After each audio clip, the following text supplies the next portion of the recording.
Delta news మిత్రులకు స్వాగతం. ఎట్టకేలకు కృష్ణమ్మ శాంతించింది. బుధవారం సాయంత్రం 7 గంటలకు ప్రకాశం బ్యారేజ్ నుండి 5,93,000 క్యూసెక్ల వరద నీటిని సముద్రంలోకి వదులుతున్నారు అధికారులు. సుమారు 15,000 క్యూసెక్ల నీటిని కెనాల్స్కు విడుదల చేస్తున్నారు.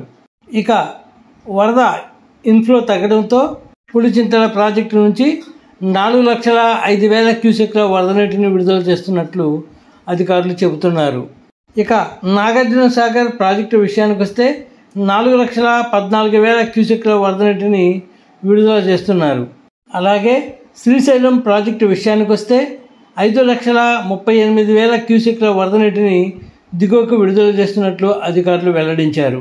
ఏది ఏమైనా వర్షాలు లేకపోతే రేపు సాయంత్రానికి వరద ఉధృతి బాగా తగ్గే అవకాశం ఉన్నట్లు అధికారులు అంచనా వేస్తున్నారు. ఫ్రెండ్స్, తాజా వార్తల అప్డేట్స్ కోసం ఇప్పటివరకు మీరు మా ఛానల్ను సబ్స్క్రైబ్ చేసి ఉండకపోతే వెంటనే సబ్స్క్రైబ్ చేసుకోండి. అలాగే లైక్ చేసి సపోర్ట్ చేయండి.